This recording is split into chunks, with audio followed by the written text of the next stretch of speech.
सांबा के लोगों को बहुत बहुत मुबारक। उसके साथ में युवा राजपूत सभा को भी बहुत बहुत मुबारक। और उसके अलावा अन्य पत्रकार बंधुओं को भी इस बात के लिए बहुत बधाई कि आप लोगों ने जो मेहनत करी, जो एजिटेशन हुआ, उसके नतीजे में सांबा के लोगों को national highway authority of India ने 26 जनवरी 2024 को जो तोहफा दिया है वो ऐतिहासिक है। सांबा के लोगों को अब जम्मू आने के लिए कोई टोल नहीं देना पड़ेगा। सांबा के लोगों को कठुआ जाने के लिए कोई टोल नहीं देना पड़ेगा।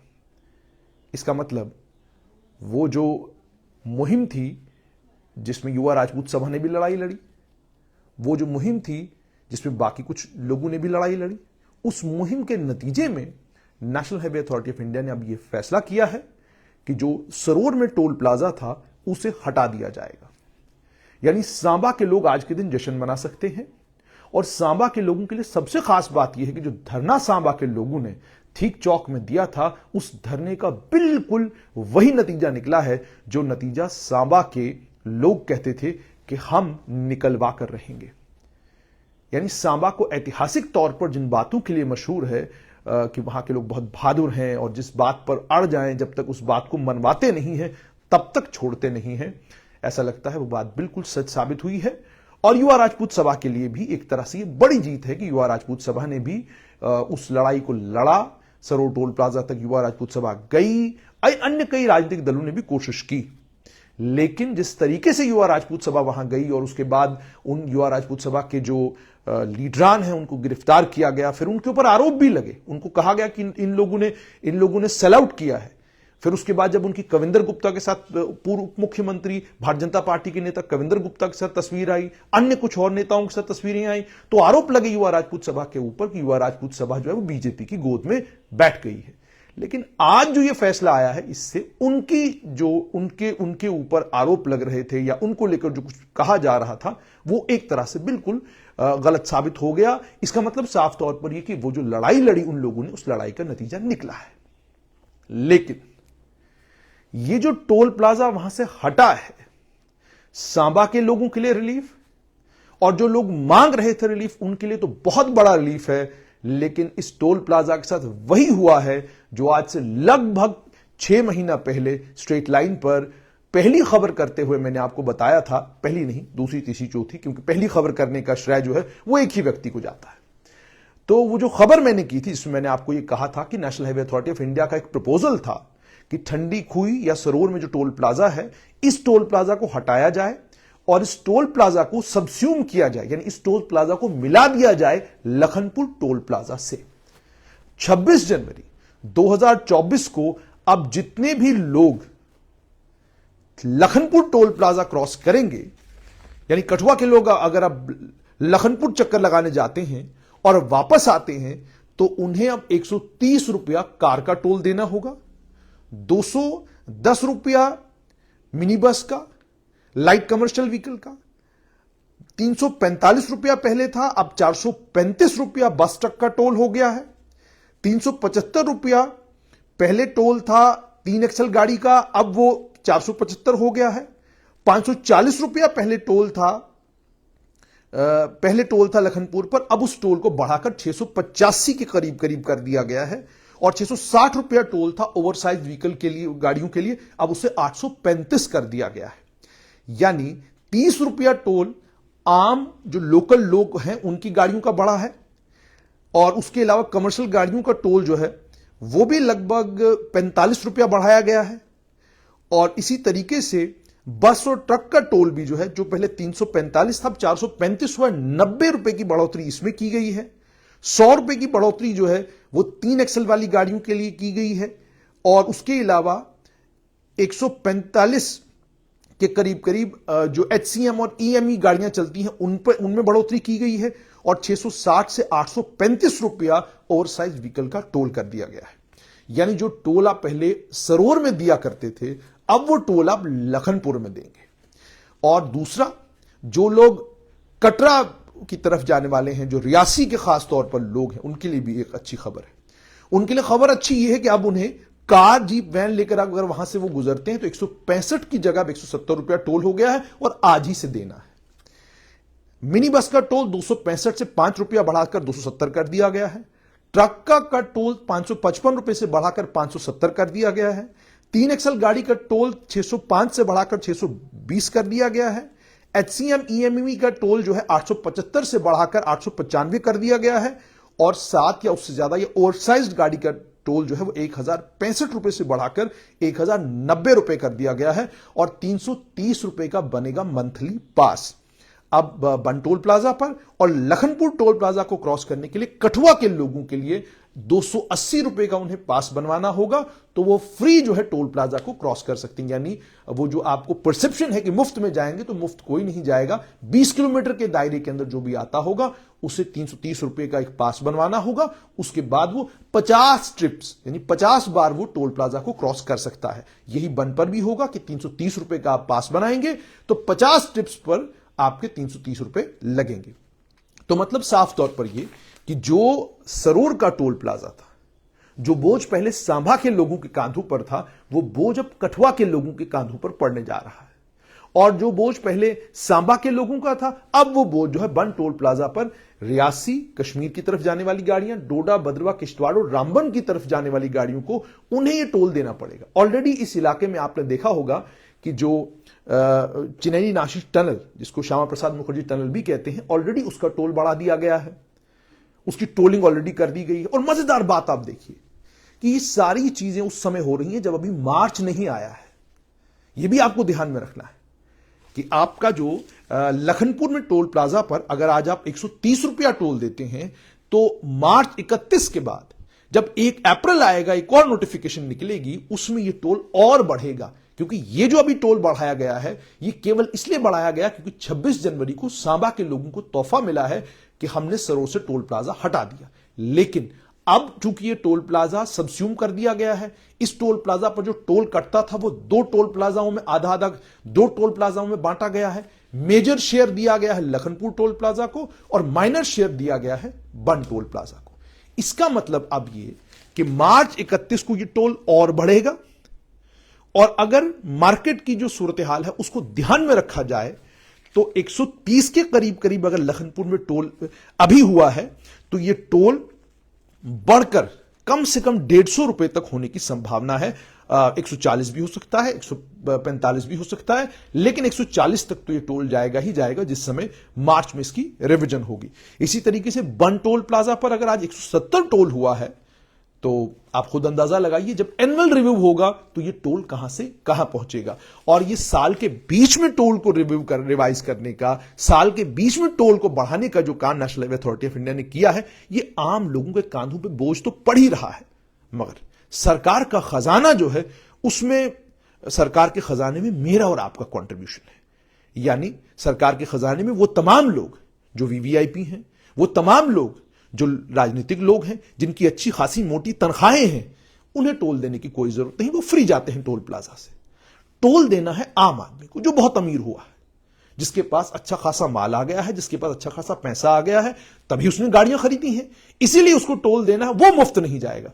मुफ्त जाएंगे वो तमाम लोग जिन्हें तमाम सरकार की सुविधाएं मिलती हैं, जिन्हें गाड़ी सरकारी मिलती है, जिन्हें तनख्वाह सरकारी मिलती है, जिन्हें सब कुछ सरकारी मिलता है, जिनके जीने से लेकर जिनके मरने तक का सब कुछ कवर्ड है, वो जाएंगे मुफ्त। लेकिन जिनके जीने से लेकर मरने तक का कुछ भी कवर्ड नहीं है, उन्हें जाना है टोल देकर, और वो भी बढ़ा हुआ टोल देकर जाना है। तो कोई अचरज वाली बात नहीं। जाहिर सी बात है, मैं और आप कंट्रीब्यूट करेंगे तभी तो देश तरक्की करेगा।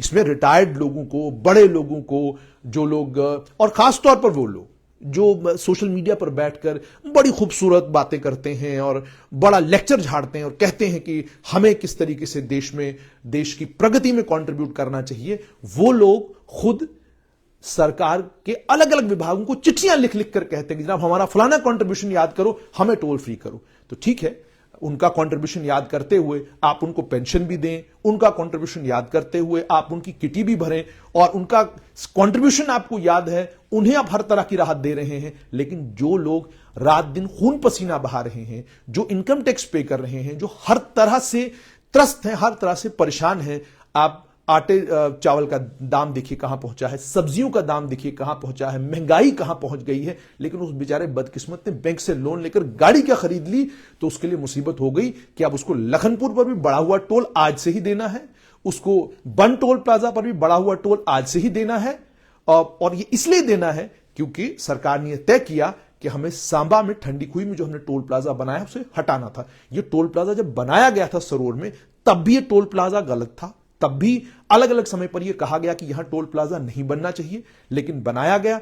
करोड़ों रुपया टोल वहां से वसूलने के बाद अब इस टोल प्लाजा को इस समय साफ तौर पर समझा जा सकता है कि राजनीतिक फैसला है और इस टोल प्लाजा को हटाया गया है और अब ये लखनपुर और ठंडी खुई में इसको डिवाइड किया गया है। यानी अब ये जो टोल प्लाजा का बोझ है ये कठुआ के लोग सहेंगे, जम्मू के लोग जो जो लोग लखनपुर जा रहे हैं वो सहेंगे और जो लोग जम्मू से आगे जा रहे हैं। तो साफ तौर पर यह कि इस टोल को सबस्यूम करके जो है जो बोझ टोल प्लाजा का है अब इस तरीके से डिवाइड किया गया है। मगर जैसा मैंने आपको कहा और ये मैं बड़ी दयानतदारी के साथ कह रहा हूं कि सांबा के लोगों को बहुत बहुत मुबारक। वाकई उनके लिए टोल जो था एक मुसीबत था कि उनके लिए थोड़ा सा रास्ता वो ट्रेवल करते थे, उस थोड़े से रास्ते के लिए उनको टोल देना पड़ रहा था। तो उसमें जो राजपूत सभा का योगदान है, पत्रकारों का योगदान है, वो अपनी जगह।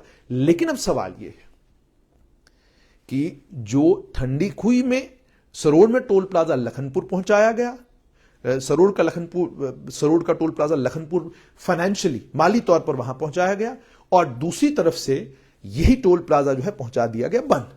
अब ये दो जगहों पर टोल हो गए डिवाइड। अब बन टोल प्लाजा पर पहले आपको टोल देना है, फिर आपको श्यामा प्रसाद मुखर्जी टनल के पास पहुंचकर टोल देना है, फिर आप बानिहाल टनल के पास पहुंचकर टोल देंगे, फिर उसके बाद जब आप कश्मीर में अंदर जाएंगे तो वहां पर भी बड़ी सारी जगहों पर टोल प्लाजा भी बनने वाले हैं। दूसरी तरफ अखनूर में भी तैयारी है टोल प्लाजा बनने की। लेकिन जैसा मैंने आपको कहा कि आम आदमी जब उसका नेता कोई नहीं होता, आम आदमी की बात रखने वाला जब कोई नहीं होता, तो आजकल आम आदमी दो रास्तों पे निकल जाता है।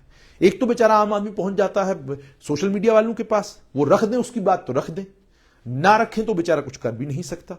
नेताओं के पास तो जा ही नहीं सकते क्योंकि नेताओं की हालत आप खुद ही जानते हैं। अगर नेताओं के पास जाते या नेताओं के पास वाकई को जादू की छड़ी होती तो शायद वो सरकार को समझाते और सरकार को ये बताते कि आप अगर टोल बढ़ा रहे हैं, टोल अगर आप रेज भी कर रहे हैं, तो इस बात का ख्याल रखिए कि इसका असर जो है वो आम आदमी पर क्या पड़ेगा। लेकिन जैसा आप जानते हैं जहां तक रीजनल पॉलिटिकल पार्टीज का ताल्लुक है उनकी तो वैसे कोई नहीं सुनता, और नेशनल पार्टीज का जहां तक ताल्लुक है, नेशनल पार्टीज की अपनी प्रायोरिटी है। भारतीय जनता पार्टी की अपनी प्रायोरिटीज हैं, वो जानते हैं कि चुनाव किस मुद्दे पर वो जीतेंगे, तो उन्हें आम आदमी की फिक्र करने की वैसे कोई जरूरत नहीं है। कांग्रेस का हाल खराब है पूरे देश में, उन्हें पता ही नहीं हमारे साथ है कौन और कौन नहीं है। कभी नीतीश चले जाते हैं, वो कहते हैं ममता हमारे साथ है, वो कहते हैं मैं भी आपके साथ नहीं। अब तो हालत ये हो गई, अरविंद केजरीवाल कहते हैं मैं भी आपके साथ नहीं, भगवंत मान कहते हैं हम भी अकेले लड़ेंगे। तो कांग्रेस का अपना बट्टा गोल है, उनकी अपनी परेशानियां बहुत ज्यादा हैं, और उसके अलावा कोई पॉलिटिकल पार्टी ऐसी नजर में नहीं आती। जो पॉलिटिकल पार्टी दमखम के साथ कोई बात करने की कोशिश करती है उसके पास मुद्दे ही अजीबोगरीब हैं। यानी आम आदमी का जो मुद्दा है, जो आम आदमी की परेशानी है, उसको लेकर कोई राजनीतिक दल परेशान हो ऐसा नजर में नहीं आता। हर पॉलिटिकल पार्टी का अपना एक मुद्दा है, अपनी एक परेशानी है, और वो पॉलिटिकल पार्टी उसी मुद्दे के अकॉर्डिंग, जैसे मैंने आपको कहा कि भारतीय जनता पार्टी को चिंता करने की कोई जरूरत नहीं है। उसका कारण यह है कि उनके पास एक मास्टर स्ट्रैटेजिस्ट जो है केंद्रीय गृह मंत्री अमित शाह की शक्ल में है, और उनके पास प्रधानमंत्री नरेंद्र मोदी जैसा चेहरा है। तो जो भारतीय जनता पार्टी के बाकी नेता हैं उन्हें फिक्र करने की कोई जरूरत नहीं। वो जानते हैं जब भी चुनाव होंगे हम लड़े ना लड़े, एक बात हमें पता है कि जीत तो हमारी होनी है। विपक्ष की अगर हम बात करें तो विपक्ष भिन्न भिन्न है, छिन्न भिन्न है, और विपक्ष है ही कहीं नहीं। और जो थोड़ा बहुत विपक्ष बचा भी है तो अपने पुराने वक्त को जब वो बेचारे याद करते हैं तो वो कहते हैं कि खामोश रहने में ही भलाई है। तो लेकिन फिलहाल खबर यही है कि सांबा के लोगों को मुबारकबाद, युवा राजपूत सभा की कोशिशें कामयाब हुई हैं, मगर अब मुसीबत यह है कि ये जो सरोर का टोल प्लाजा है इसका बोझ पड़ गया है कठुआ और जम्मू से आगे जाने वाले लोगों के कांधों के ऊपर, और खास तौर पर माता वैष्णो देवी के दर्शन करने के लिए जो श्रद्धालु आते हैं, जिन्हें एक जमाने में जम्मू कश्मीर आने के लिए एक मामूली सा छोटी सी पर्ची कटानी पड़ती थी, और 100 रुपए भी नहीं, मुझे लगता उससे भी कम था टोल जो तब देना पड़ता था। लेकिन उस टोल टैक्स को लेकर जबरदस्त हंगामा बीजेपी ने किया था, बीजेपी के नेताओं ने किया था, अन्य बड़े सारे सामाजिक संगठनों ने किया था। उन्होंने कहा था कि जनाब ये तो जुल्म है, ये तो सरासर जुल्म है, इतना हमको जो है यहां पर टोल टैक्स देना पड़ता है। लेकिन अब जाहिर सी बात है, जब आप एंट्री करेंगे तो मैंने आपको पहले ही बताया कि लखनपुर में पहले आपको 130 रुपए देने पड़ेंगे और उसके बाद जब आप पहुंचेंगे बन टोल प्लाजा वहां देने पड़ेंगे 170, यानी 300 रुपए आज भी आपको देने हैं। उसके बाद जाकर आप माता वैष्णो देवी के दर्शन करने के लिए कटरा पहुंचेंगे। तो अब और ये समय की भी बात होती है कि समय किसका है, कालखंड किसका चल रहा है। जिसकी जो सत्ता में होता है वो गिनवाने लगता है कि जनाब बेनिफिट्स क्या है इसके, और जो सत्ता से बाहर होता है वो कहता है कि जनाब ये तो नुकसान हो गया। कल मान लीजिए भारतीय जनता पार्टी सत्ता से बाहर जाती है तो वो आपको बिल्कुल गिनवाएगी सारे फायदे के, टोल प्लाजा के गिनवाएगी सारे नुकसान के। जनाब देखिए तो टोल प्लाजा गलत जगह बन गया, ये बनना नहीं चाहिए था, ये तो लोगों के साथ जुल्म है। और जो ही वो सत्ता में, जैसे आज सत्ता में है, तो आज वो फायदे गिनवाएंगे कि अच्छी रोड चाहिए। और ये भी हकीकत है, मैं भी मानता हूं कि अगर अच्छी सड़क चाहिए तो उसके लिए टोल देना जरूरी है। मगर जब आप टोलिंग करते हैं तो टोलिंग के लिए जो आपका कानून है, कानून कुछ भी आपको कहे, इस बात का ख्याल रखना जरूरी है कि आम आदमी अपनी जेब से दे क्या सकता है। अगर सरकार गंभीरता के साथ इस पर सोच विचार करे तो आम आदमी की जेब पर बोझ भी नहीं पड़ेगा, रास्ते सड़कें भी बहुत बेहतरीन होंगी और लोगों को टोल देने में भी कोई दिक्कत नहीं होगी। हर आदमी चाहता है बेहतरीन सड़क होनी चाहिए, लेकिन हर आदमी चाहता है उस बेहतरीन सड़क के लिए जो टोल दूं वो भी जायज होना चाहिए। आप टोल के रेट भी बढ़ाएं, आप कार पार्किंग के रेट भी, अब आप जम्मू में देख लीजिए, ठीक पहलवान के सामने कार पार्किंग है, जम्मू कश्मीर हाउसिंग बोर्ड की। उस लावारिस कार पार्किंग की शक्ल आप देखिए, वो लावारिस कार पार्किंग जो है 15 रुपया डिजर्व नहीं करती, लेकिन 50 रुपया आपको वहां कार पार्किंग देनी है। और लोगों के पास पैसा इतना है कि आराम से अपनी गाड़ी लगा के 50 रुपया देकर निकल जाते हैं। ये भी नहीं कहते कि जनाब पार्किंग के नाम पर है क्या यहां पर, यहां तो बट्टे हैं, यहां तो गंदगी है, यहां तो कूड़ा होता है, सुबह वो कूड़ा साफ किया जाता है, उसके बाद वहां हमारी गाड़ी लगती है। कूड़े के ऊपर आप गाड़ी लगाते हैं, आपको कोई दिक्कत नहीं होती। तो इसलिए जब आम आदमी भी खुद इन सब मुद्दों के लिए और इन सब जो ये आम आदमी को परेशान करने वाली चीजें हैं, इनको लेकर सजग ना हो, इनको लेकर सीरियस ना हो, तो फिर सरकारें फैसला लेती हैं। और अब इस मामले में तो मैं तो ये भी कहूंगा कि सरकार फैसला ले न ले, अथॉरिटियां खुद ब खुद फैसला ले लेती हैं कि हमको क्या करना है सरकार के खजाने को बढ़ाने के लिए। और इसमें ऑफिसर की नीयत कोई गलत नहीं होती, उसे ये होता है कि उसे अपना परफॉर्मेंस दिखाना है कि जनाब मैं फलां जगह गया, मैंने बहुत बढ़िया परफॉर्म किया। और ये होते भी राजनीतिक फैसले कि राजनीतिक तौर पर आप तय करते हैं कि फलां यात्रा के लिए जब यात्रु आएगा तो वो कितना टोल देगा। तो इसीलिए मैंने कुल मिलाकर बात यहां पर आकर खत्म होती है कि सांबा के लिए, सांबा से हटा टोल, लेकिन कठुआ और बन में बढ़ गया टोल।